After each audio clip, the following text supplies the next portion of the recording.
What's poppin'? It is May 7th, 2025. Thank you all for tuning in here. We're 5 minutes late. It's okay. All good. We got a special guest here today, Trevor, the director of online training at drjohnrusin.com. So excited to have a deep conversation today. But before we dive in, I just want to introduce everyone. We have, as always, Warrior Claire, owner of Royal Decree Wellness, streamer, gamer, pain-free performance specialist. Indeed. Good to be here. Thanks, Walt. We have Alex, pain-free performance specialist, barbarian warrior, about 7 weeks out from his competition. Say what's up. Hello, everyone. He's about to be very carb depleted in a couple of weeks, so He's hungry, but it's worth it. Yes. It's worth yes. And then we have Trevor. I'm so hype to have a conversation and talk all about pain-free performance with you. Before we begin, I want to introduce all of the new people listening to us live. If this is your first time listening, welcome to the Warrior Circle, your gathering space in Infinite, the first ever science-backed fitness fantasy role-playing game. I'm Walt, your 5-star master wizard, founder, lead designer with 15 years of XP transforming lives through physical mastery, nutritional optimization, mental performance, and gamified behavioral design. Here, we share wisdom, ignite action, and unlock the secrets to becoming your ultimate warrior self. If you're ready to level up your body, mind, and spirit, then join us at fitnessfantasyrpg.com and create a bronze tier account for free to gain access to tons of free-to-play loot and our waiting list for our pay-to-play game realms. This week's topic is all about pain-free performance, preventing pain, preventing injury, and also getting stronger for life. Let's dive straight in. Trevor, introduce yourself, man. Tell us your background, your experience in PPSC, and tell us a little about your gaming background as well. Sure. I'll start with the professional corporate stuff first. We'll get that out of the way. Yes, my favorite. So I've kind of been associated with the PPSC for quite a while, almost since its original inception back in 2017. Been certified with them multiple times, taken every single course that John comes out with, and of course the team delivers. I'm on it right away, and I've honestly been consuming John's content well before then when he was on Team Nation.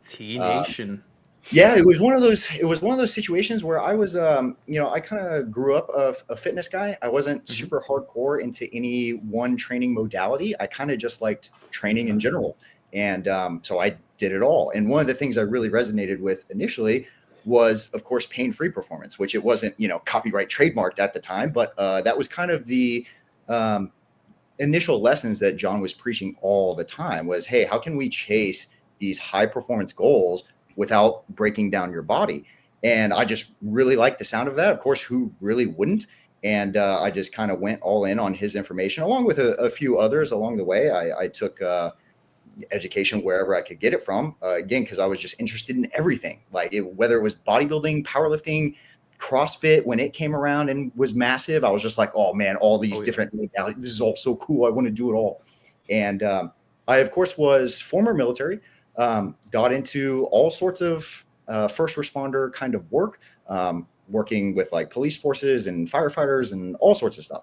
And so the pain-free aspect kind of just solidified itself in there, because obviously that's kind of like a prime demographic for that training style. You have to maintain a very high level of fitness, and you have to obviously still be able to work. So how can we train these high performance guys and women and not break their bodies down?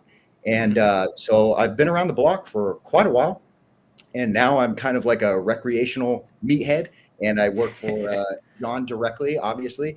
And a lot of my training is all taking place online now.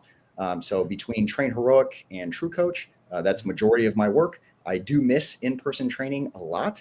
Of course, maybe not the hours, right? The 5 to 9 grind working in a box gym, but working with people, of course, directly is one of the highlights of this job. And I so agree. I do miss that aspect, but being able to reach so many more people and work with such a diverse group via online is definitely a huge pro.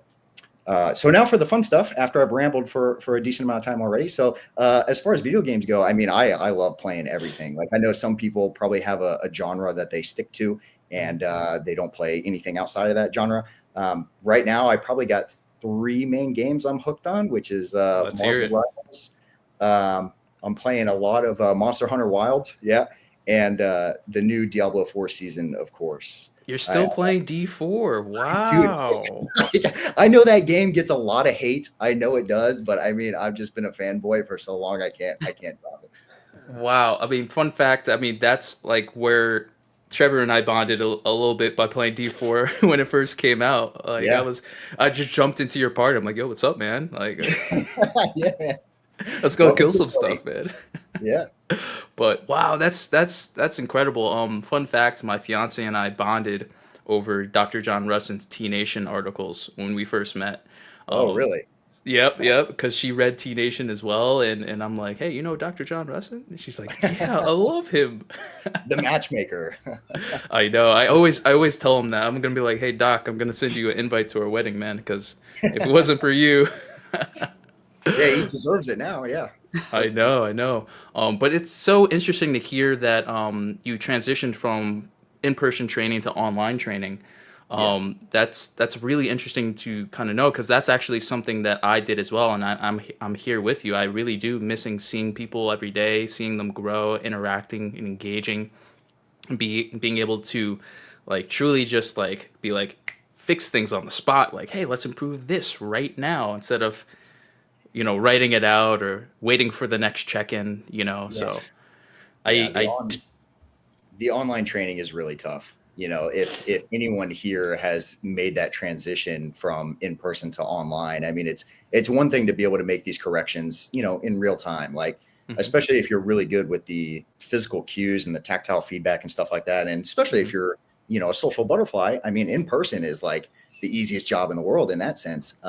And then of course going to online, you lose a lot of that interpersonal connection, and it does make coaching very difficult. mhm, But I think if you get the hang of it and you just kind of really learn to explain yourself, I think that's mhm. probably the most important aspect, right? Like using Yep. words that matter and less fluff, because I know people have a tendency of using all sorts of words when they're talking out loud instead of just being concise and direct with what you're trying to get across, like me.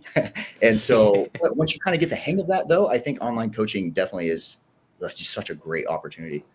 I agree, and we're gonna be diving a little bit deeper into that a little bit later. But for now, I really want to open this up to everybody now, and I actually want to throw it to you, Alex. When it comes to pain-free performance, this was something that I introduced to you. You got certified in pain-free performance. This is something that you've been implementing live with people in person at Gig Harbor Strength and Fitness or the club. The club. The club. Yep, the club.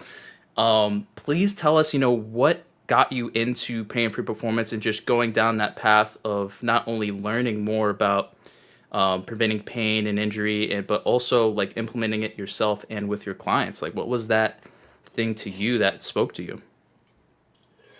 So a lot of it kind of goes back to I noticed being in the gym space for so long was so many people would start and the first time that they got injured or the first time they felt anything uncomfortable or, a little scary when you do get injured, you pull a muscle or something like that, a lot of people end up quitting.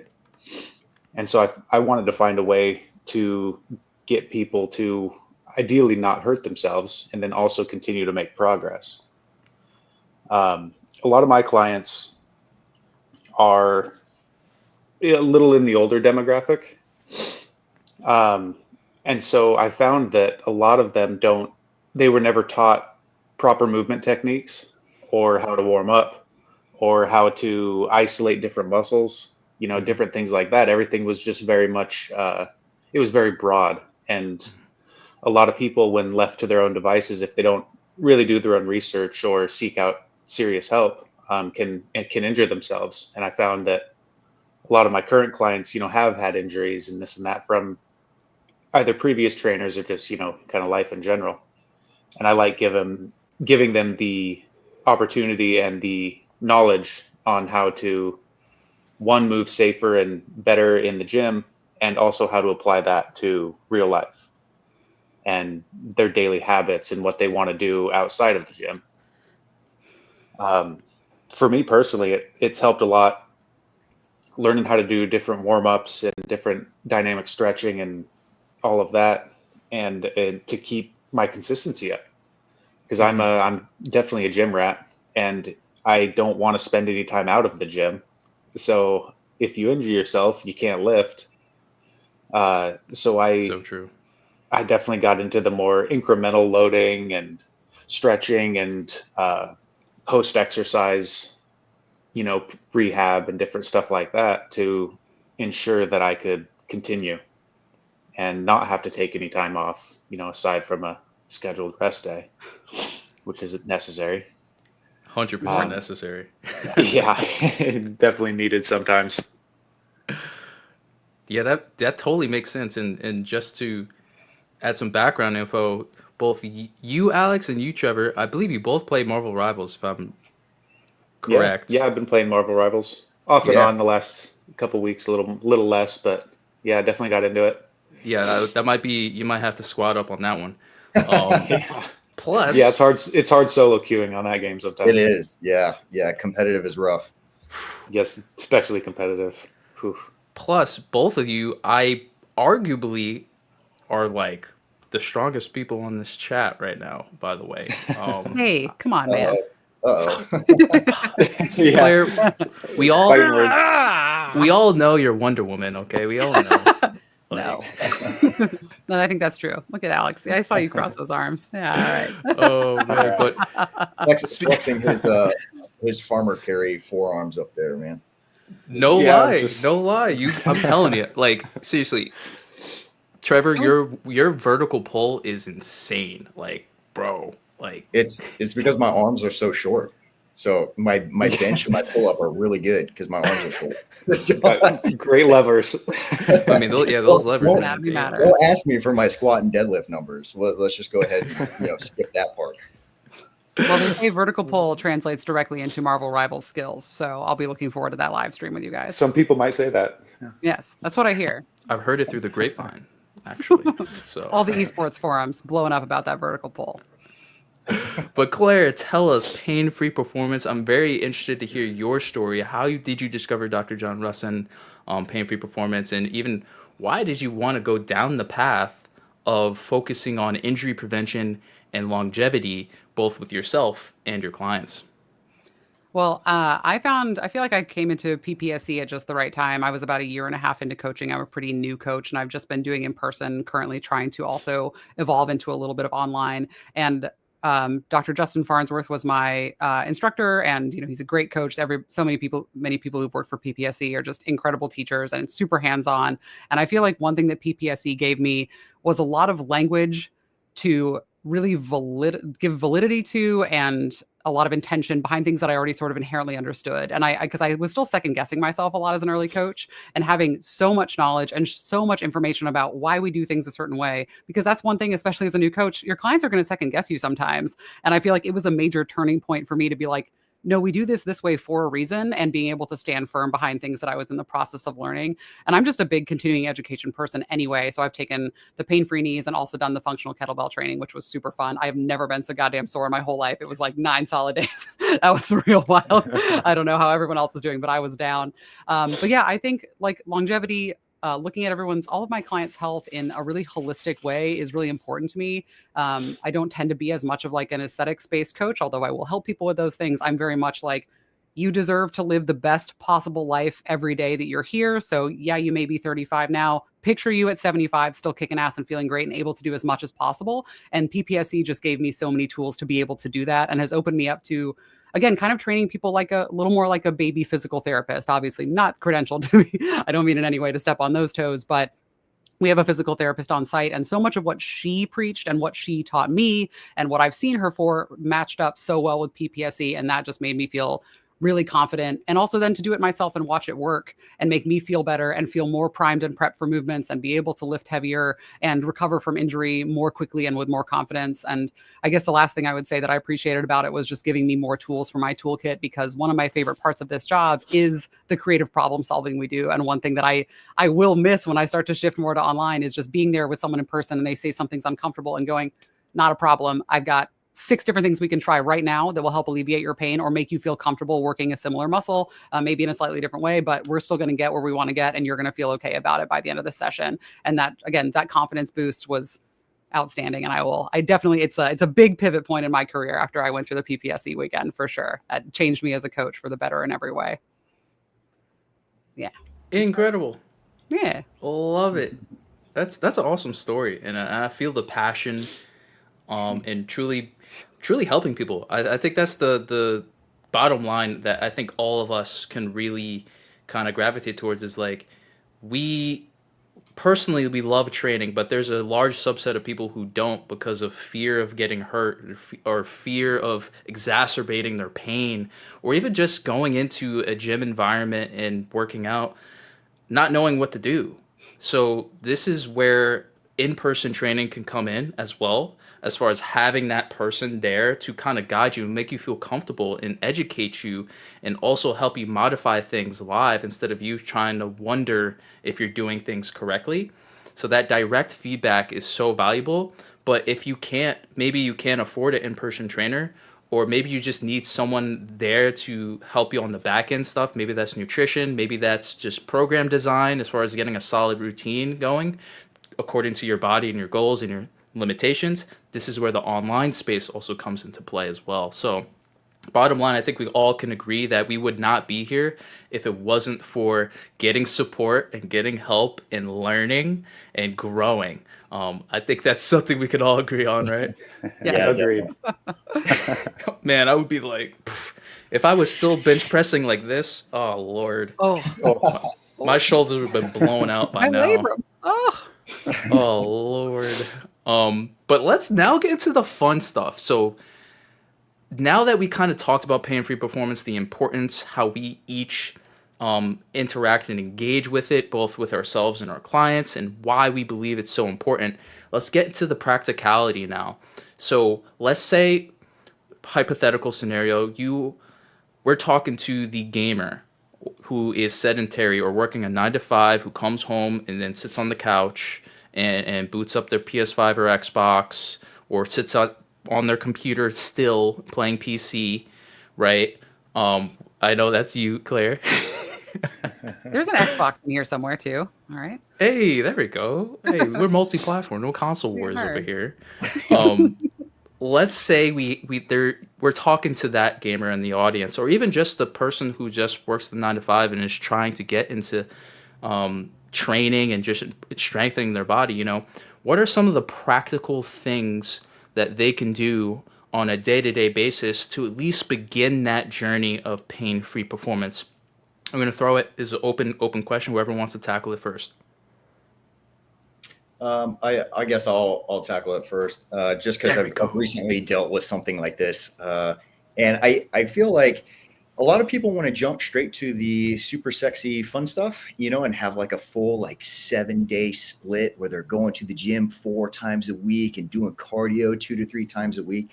And it's like, look, man, you were sedentary as of this morning. So we kind of need to ease ourselves into what we're doing as far as physicality goes. And so the lowest hanging fruit for most people is just walking. If you can just get into a habit of just going on walks, whether you have a dog or not, even throw a little weighted vest on, if you want to feel like you want to climb hills or something, but you're stuck in Florida where there's no hills anywhere across the entire state. It's just nothing but flat land, right? So, you can modify the walking. You can make it fun. You can even, if the weather's crap, you can hook up a band on a treadmill and mimic like a sled pull or something like that. Like, you don't have to make it so generic. But I really do like that little interim phase before we jump into a full, 5-day split or even a 4-day split. And so in that case, if they really are hell-bent on lifting, which is fine, I do prefer throwing them on a super easy, manageable 2-day total body split. And so step count goes up. We're getting some lifting in. We're getting some base building done. I feel like that's a great entry point for like 99% of people, especially with the PPSC's dynamic warm up. I mean, that alone can solve a lot of issues. Just the warm up by itself. You know, if you're dealing with someone that's severely overweight, or maybe they have some severe constraints to their physical health, you know, some of those baseline tests, quote unquote, screens that we use in the warm up are great entry level exercise. And so I feel like a lot of people have the misconception that they're like, I have to go to the gym. I have to train like a bodybuilder. I got to do barbell squats. I have to do all these hardcore things. And it's like, steps, great first stepping stone. From there, we can get some super easy baseline work done on a 2-day split. And if you're a busy person, or even, you know, for lack of a better word, lazy, it's a good way to just get you in the water.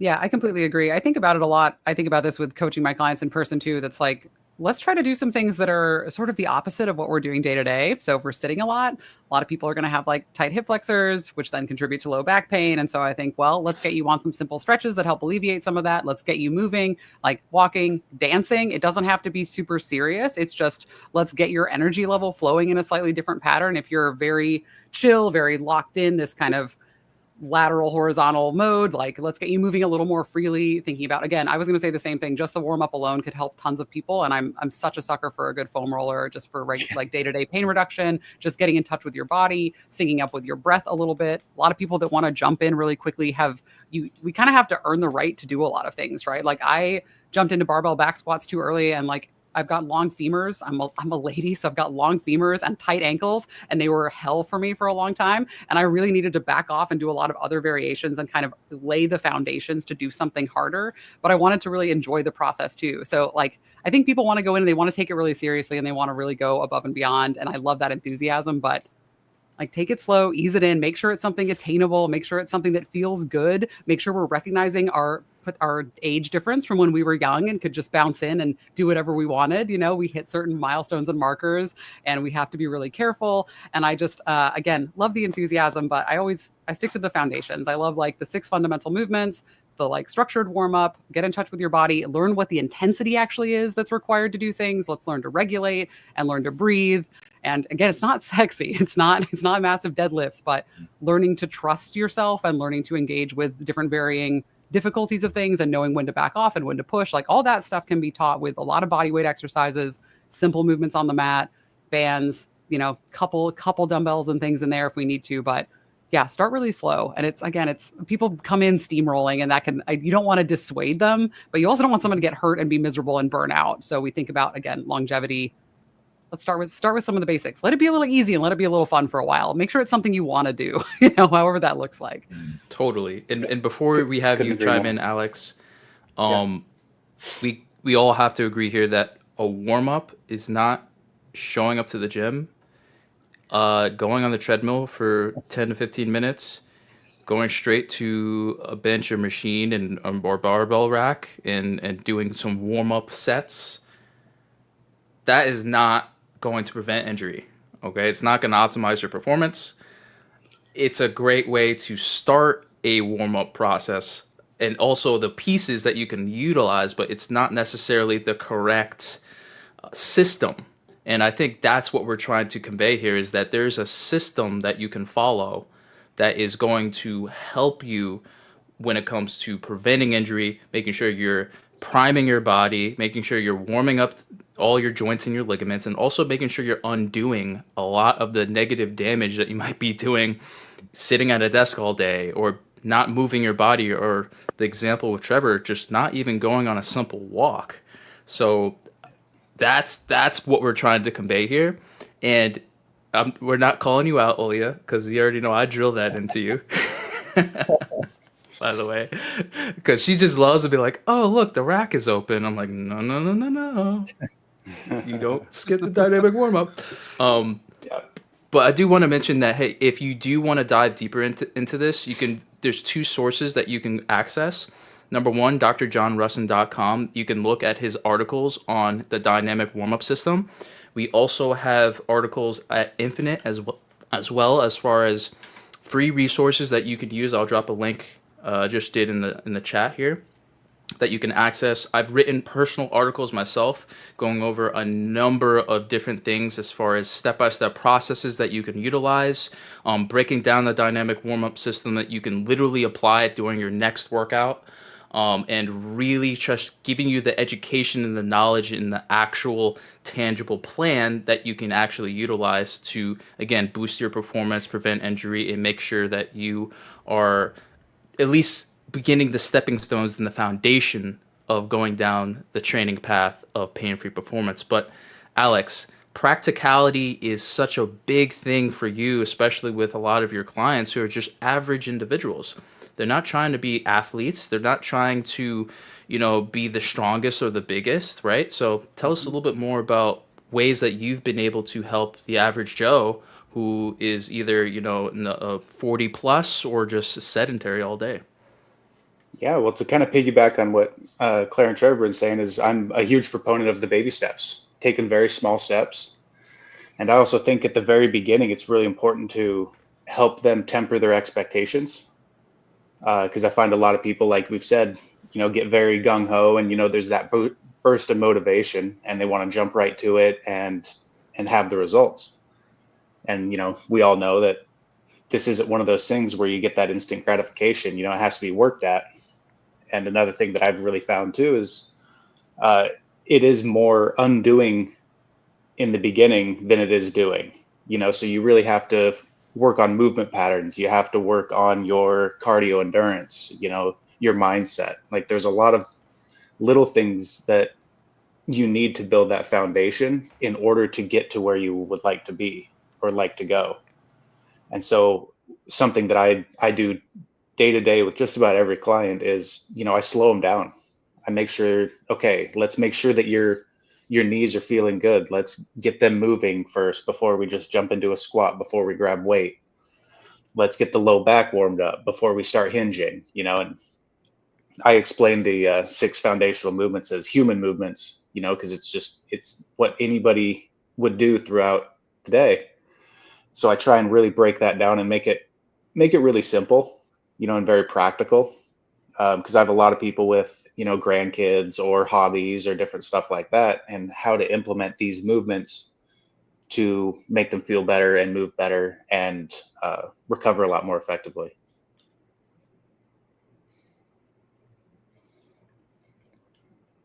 I tell you what, I really like that little phrase of there's a lot of undoing to do before we do the actual doing. I actually haven't heard that before, but I love that so much. I'm definitely going to be using it way more often. Absolutely. It's all yours. Totally. And I was trying to look up a quote from, I believe it was Lao Tzu, an ancient Chinese philosopher. Yeah.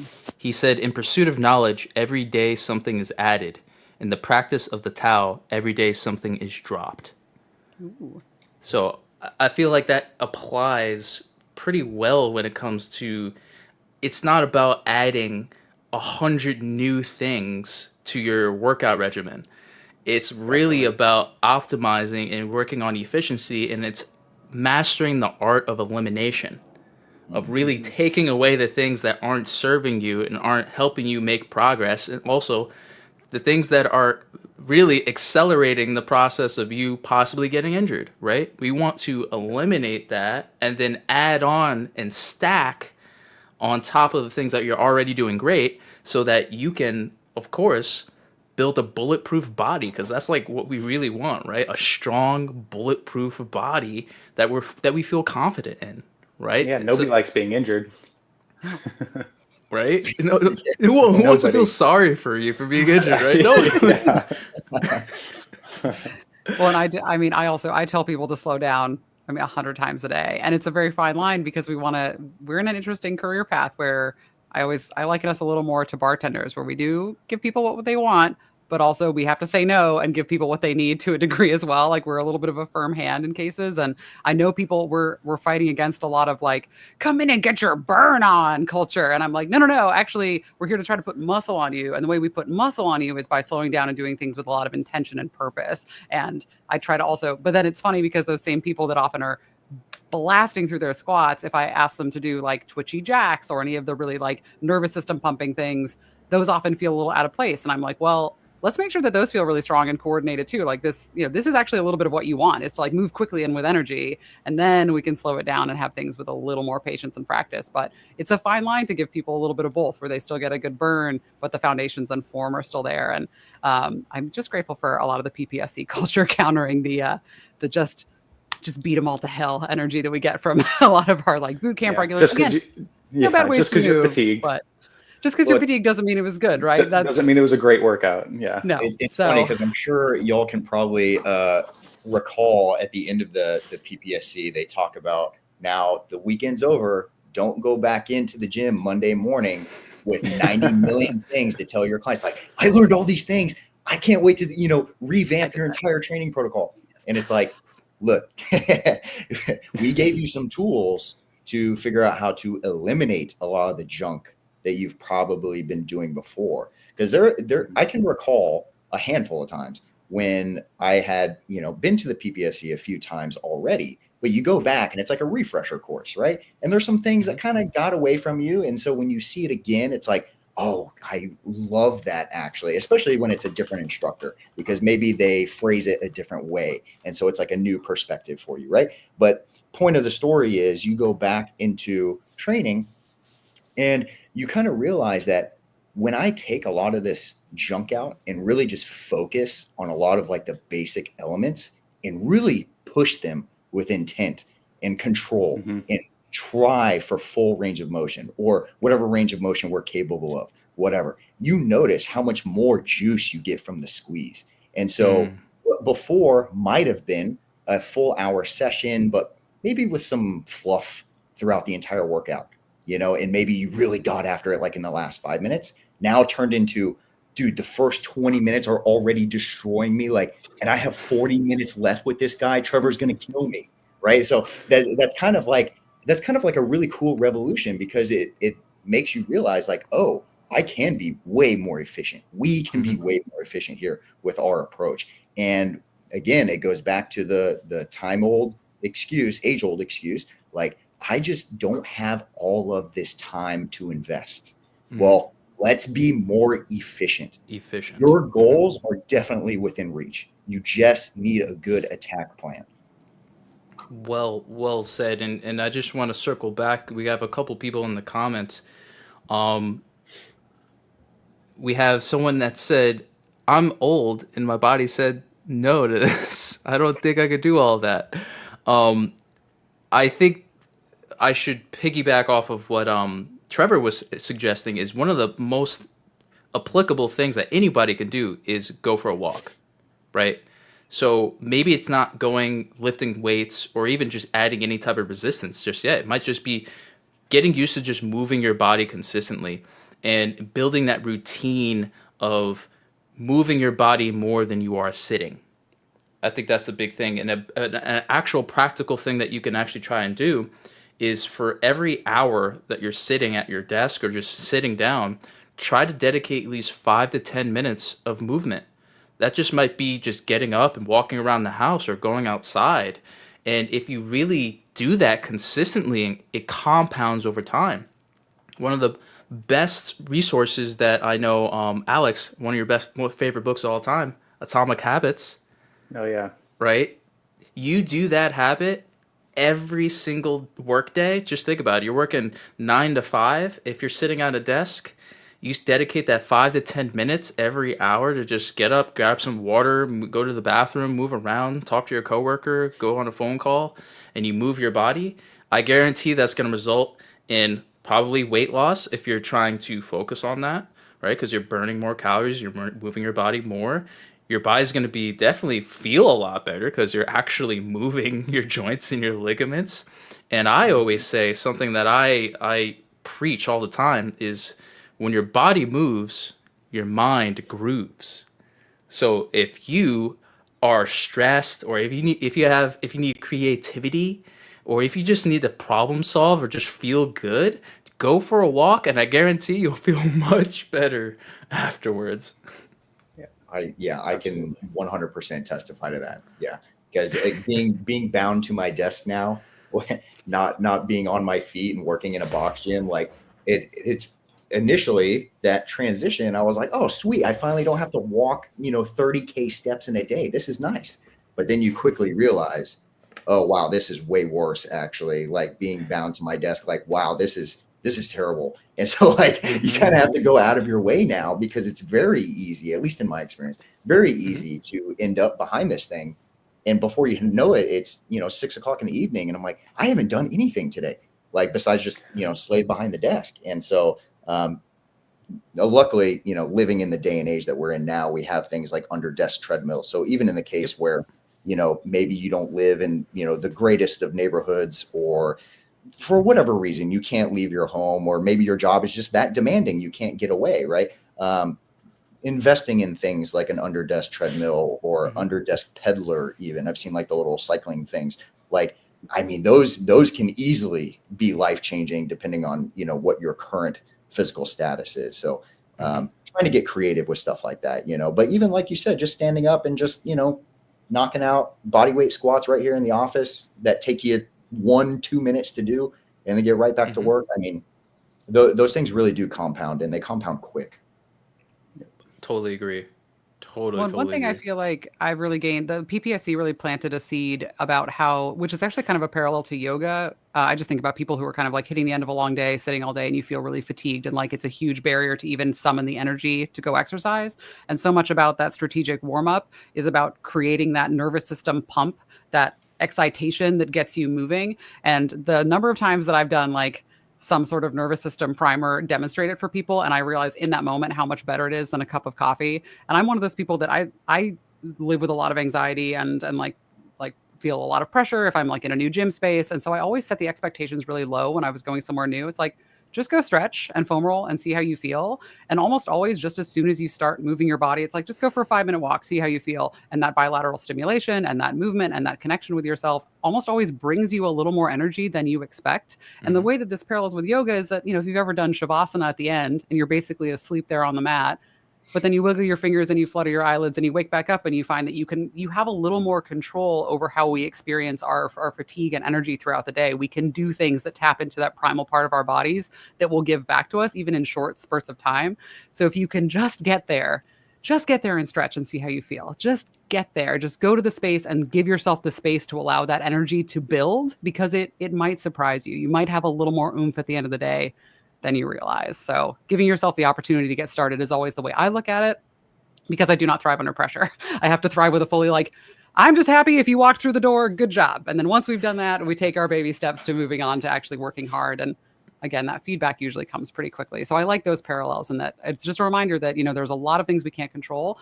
And a lot of us deal with fatigue and being overworked and dealing with being too sedentary and all the things that sort of tamp that energy down. But maybe there are ways that we can bust through that a little bit, that we can break through and give ourselves that life back. So that's always important to remember after a long day of sitting, because I do a lot of sitting too. And also, just like anything new you learn, it's going to take time. So you have to give yourself a little bit of that grace to get started. So if you walk for 5 minutes your first day, I see that as a win. I'd say that's the first step. Maybe make it 6 minutes the next day, or do anything that you can just a little bit more without pushing it too much. And eventually that habit becomes a habit, and it becomes part of your daily routine. And then you start making time for it and making it a priority.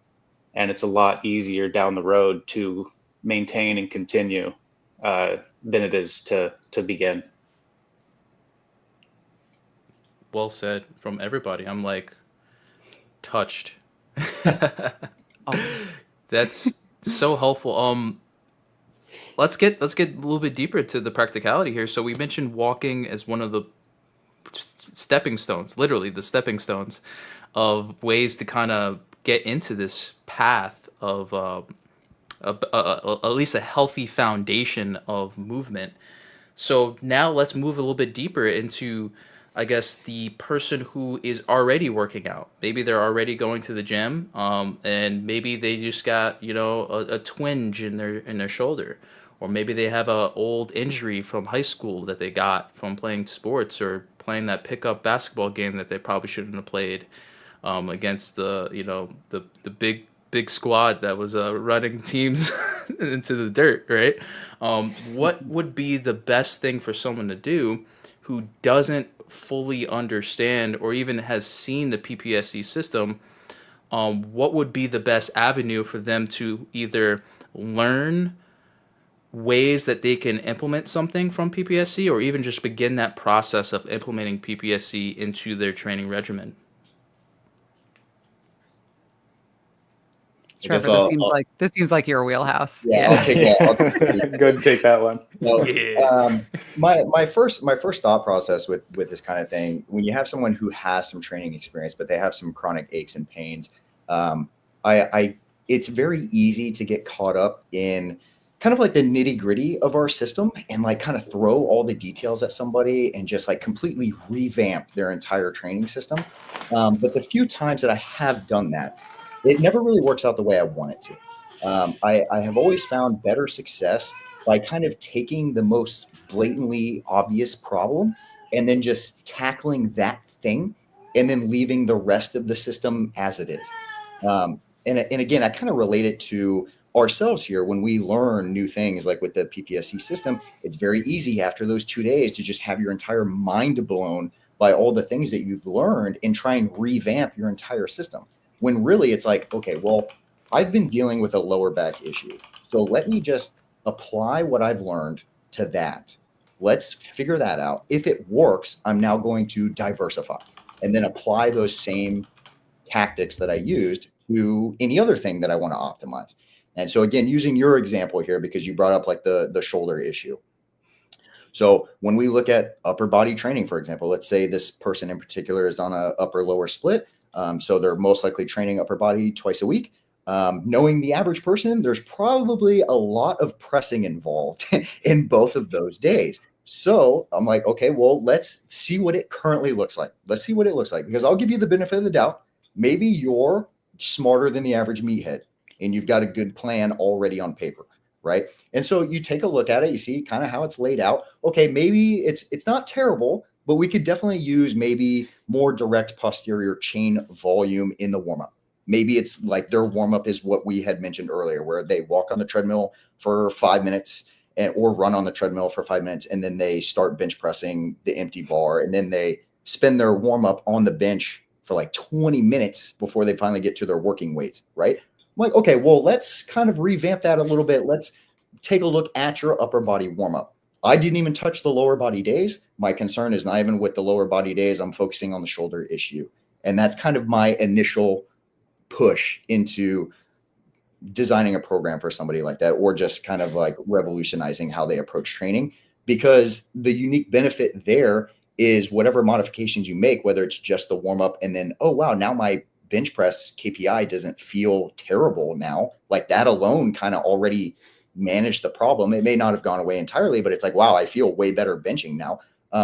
They may now be like, okay, well, I kind of deal with a little bit of a hip issue too. It's not bad. I can still squat, but like my hip kind of, and then you're like, okay, well, let's take a look at that. Right. And so it kind of instills that confidence in the client that they're like, okay, we definitely have a working solution here. So now that I've already seen it in action, I'm game for more. Let's see more of this application. And that has worked pretty much every single time I've ever used it, as opposed to, again, revamping their entire training system at once.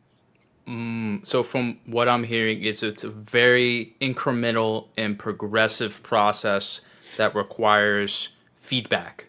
Correct. Right? It's nothing static. It's nothing rigid. It's not like, hey, do some banded pull aparts, and all of a sudden now your bench press is going to go up 300 pounds. Yeah, I completely agree too with starting with the pain. Don't shy away from it, because a lot of people come in, oh, my low back hurts, so let's just do upper body. I go, well, let's look into why you hurt, because it's going to start affecting more and more things as you go down the road, as you train more, as the weight goes up, as the intensity amplifies. So starting with that is, I think, one of the biggest things that a lot of folks can take away, is that you shouldn't shy away from it, because that's the thing that's going to be limiting you, almost 100% of the time. And that's it's habit to stay away from the things that hurt you. It's just common sense. It's what any smart person would do. But in this realm, it's really important that you address it Yeah, and because go ahead.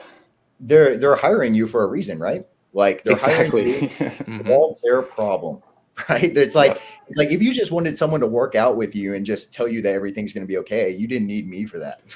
You don't have to Like pay me for that. you to solve Nope. the problem, right? So Yeah, yeah, focusing on the pain for sure. Yep. definitely. And pain is a signal, right? It's a signal that's from your body to tell you, like, hey, you need to figure something out with this, not avoid it or maybe, work through it, like, which is the worst thing that you can do, right? It's a signal. And if you don't fully understand how to respond from that signal, this is where a professional really does come into play. Which brings me to a little bit more of the how we can all help those of you either in the chat or watching the replay here. I want everyone to plug where you are, what you do, just in case anyone wants to reach out to any of us individually so that we can provide you some support or direction when it comes to things that you can do if you need help. If all of this feels overwhelming, if you're wondering like, okay, I already walk, I already want to figure out how to implement pain-free performance into my training regimen, but I just don't know where to start, or I just need some additional help. Number one, you can visit fitnessfantasyrpg.com. You can email me personally. My email is on our website. You can also feel free to access all of our website resources in our library, which is free to play. It's completely free. We're constantly adding new content there for you to essentially access and apply immediately at no charge. So that's an option. Then you can also choose to play Infinite in one of our pay-to-play game realms. We have the Dungeon, the Academy, and the Sanctum. Again, more information is on our website. So you have tons of resources, but we also have two individuals here that are helping people in person, and we also have Trevor here who's also helping people online. So please, Claire, starting with you, where can people find you if they are located near you, if they want to get in contact with you? Yeah, so you can find me on Instagram at Claire Osland or Royal Decree Wellness for online training. Again, that's something new that I'm transitioning into, but I'm really excited to get that started. And then in person, I am in Louisville, Kentucky, so anywhere within driving distance of Performance Results. Check me out. I'd also just be happy to connect regardless, even if you don't need a coach. Love making connections with people all over the country, and be happy to chat with you and answer any questions I can. Sweet. Alex. I'm primarily in-person training. I work at a private training studio out here in Gig Harbor, Washington. We help people all the way from Tacoma, Port Orchard, Bremerton. Focusing again on making you feel good in what you do, giving you the knowledge that you need to continue with it forward. And you can find me there. Sweet. And Trevor, you already got your plug down there, but I want to hear it from you. Well, yeah. So you can find me on Instagram if you just want to talk to me or ask questions directly to me and just want my feedback. I'm on Instagram as Coach T McQuillan, and I'll type that out for you in the chat here so everyone knows how to spell my last name. If you want coaching, though, regrettably, my schedule is full, but you can work with John Rusin himself if you are in the market for one of the world's leading experts in pain-free performance, obviously the creator of the specialist certification itself. And you can apply directly at drjohnrusincoaching.com. And additionally, I should actually mention, I'll make another plug here. If you do want to train alongside me, I do operate the Summer Shred on Train Heroic, which is, again, following all of Dr. John Russin's training principles on there. It's a team-based program, so you'll be training alongside several other people all at the same time, same blocks, running 24/7 year round. So that's a really fun program if you just want to go in there and just get right into the meat and potatoes of really hard training. That's the place to be. I can attest as someone who has done it and has witnessed Trevor's madness live. I can vouch for each one of these individuals. Each one of you can absolutely help anyone in the chat. Honestly, when it comes to just either building a connection or even just giving great direction. And so I highly, highly recommend you all connect with Claire, Alex, and Trevor. But to finish up this chat for today, we're gonna finish up with some fun. We're gonna talk gaming in a little bit. Let's talk a little bit of games. We're talking about pain, injuries, things that you can do, and oh yeah, well, that stuff is like, I don't want to deal with that. But gaming. So, Trevor and I played a lot of D4 together, which was pretty cool. I never partied up with really anybody in D4, so that was really cool. But Claire, I'm very curious. We had a lengthy conversation last week about Elder Scrolls Oblivion. Trevor, I know you said you're a multi-gaming genre person. Yep. Alex, I know you said you're playing Marvel Rivals. I started playing some Oblivion. Oh, you're playing Oblivion? Let's go! What got you into Oblivion? Dozens of us out here who think it looks weird with the remaster. Dozens of us. It looks weird. I love Skyrim. I never played the original Oblivion, so I had to get into it. Well, we're glad you're here now. Thank you for accepting me. I appreciate that. One of us. Trevor, where you at with Oblivion, man? Okay, so this is where y'all will probably never talk to me again. So so the Elder Scrolls scenario, okay, hold on. Let me defend myself really quick. Already on the defensive, Trevor? Yeah, oh. The podium is yours. I already know how this conversation is going to go, so I have to preemptively defend myself. I played no-lifed Skyrim, okay? I love that game to death. Modded it to death. Played it for God knows how many hours. I have never touched Oblivion. This might be the year. That's what I thought, because it is remastered. I like remastered stuff. I'm kind of bougie when it comes to video games. I don't like video games that like look old. You know what I mean? So, you might. Yeah, you might have a problem. Yeah. No, but I mean, I like remastered games though. Like that's cool. But that's why I never played the original, because by the time I found out what it was, I was like, well, I feel you. Yeah, I'll take your side on that. I was kind of in that same boat with it too. Yeah, that's why I think graphics are the least important component. I will be total opposition. I don't care how it looks. Is your story good? Is your music good? Is there good ambiance? Is the theme really well supported? How's the writing? Like, if you can immerse me, I don't care if it's as pixelated as hell. Like, you look funny, but you got quirky stuff in you, and you got fun combat. I'm in. Yeah. Fair. Yeah, I will agree. Like all of those things you listed are definitely super important. But like the last thing you said, where you're immersed because of it, I'm immersed when the graphics are good. When I can kind of see that I'm there. Like I'll give you an example, because one of my favorite games is Space Marine 2, and you're a Warhammer fan. Okay, how good that game looks with some headphones on. I'm in there, and I don't even. My wife will scare me because she'll come up behind me and tap me on the shoulder. Because I'm immersed. Chainsaw her, So it's just graphics is just so key.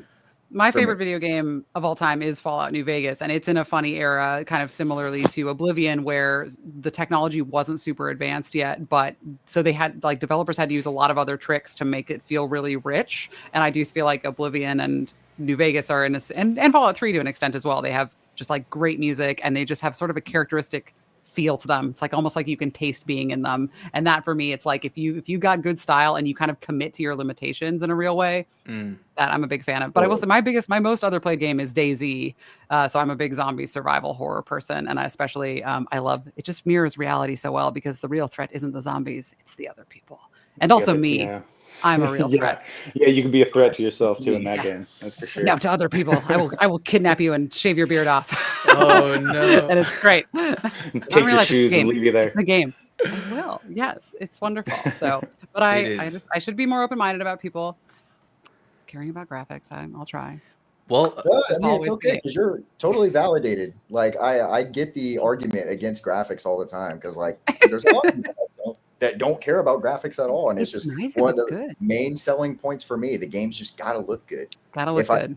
That's and fair. you know what's funny about that too, though? Like, this may make my opinion worse. Is the fact that like certain art styles, even like the graphics like objectively being good, like it's a modern like AAA title.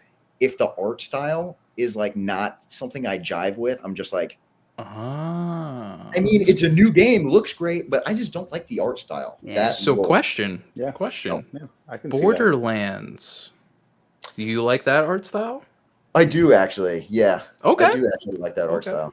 So, which is ironic because I think Borderlands probably didn't they go through like a phase initially when the game came out where like a lot of people were like, game's super fun, but man, I can't stand the art style. Maybe I'm thinking of something else.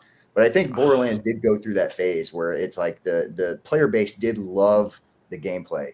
It was just because I think it was like one of the first like big hit titles that kind of went that direction with the art style, and people were just like so thrown off by it. Totally. Real quick, we got a question in the chat. Is the zombie game on PS4? I believe Daisy is on console. It's kind of you'll be at a disadvantage. Well, I don't think it's cross-platform, so you'll be fine. Nope, but it is not. If it's cross-platform, I know it's on Xbox, but I wouldn't watch out. PC players will have a big advantage. But I know it's on Xbox, so sorry, probably not PS4. PlayStation tends to be a little bit. They have like their borders up. There's some things that get through, but they're kind of like Nintendo. They've got kind of their iconic things, and some things cross through, some things don't. But it's worth it because the PlayStation exclusive games are often amazing. I love a JRPG, so we take what we can get. Add that to the list of things I didn't know. A lot more too. Oh yeah. Well, people are always shouting you need to play Persona. Oh yeah, the servers, yeah. Totally dependent on Xbox. Yeah. Dang. Well, this was awesome. So Trevor, it seems like you got to play Oblivion now because the graphics are awesome. Yeah, add it to the list, man, because I got like a catalog of games I got to catch up on, man. I hear you. One of the downsides of this profession, like, good luck playing video games on the side. My catalog is like 20 games deep. It keeps racking them up, man, because like they release games on such a fast pace. Like, I just saw an advertisement today. It's gonna, of course, as soon as I bring it up, I forget what it's called. It's literally coming out next week. Doom. Oh yeah, Doom. Yep. Literally coming out next week. I'm like, bro, y'all don't give me time to play what anything. Am I supposed to do? Well, and I just checked. My family share on Steam currently I have access to 1,506 games. So, wow, you better get started right now. I gotta get to work. Yeah. What am I doing with all this personal training and helping people put muscle on or whatever? I gotta just be gaming full time. Helping people be I gotta pain just break free. my body down, sit in this chair forever. Oh man. Oh no, I'm injured. I have to play video games all day. No. If only I knew a solution to not be in pain. Oh, shock. Well, guys, this was an awesome chat. I would love to have you all back on for another specific conversation when it comes to pain-free performance and even just gaming in general, because I enjoyed this conversation. I thought this was very valuable, and I hope all of you in the audience as well who listened and tuned in thought this was valuable as well. Again, we are talking about fitness and gaming every single Wednesday in the Warrior Circle, but that's going to be it for today. I really hope those of you listening were inspired to implement pain-free performance and try to go down a better path when it comes to approaching how you move your body and how you function.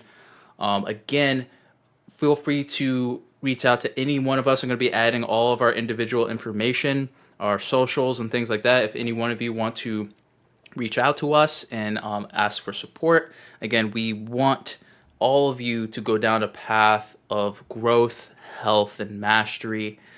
We truly believe that there is no limits to what you can accomplish with your body and with your mind, and it really just might be having the tools, the support, and a little bit of the systems and the strategies that have been proven to be successful that can really drive you forward down that path of the better version of yourself.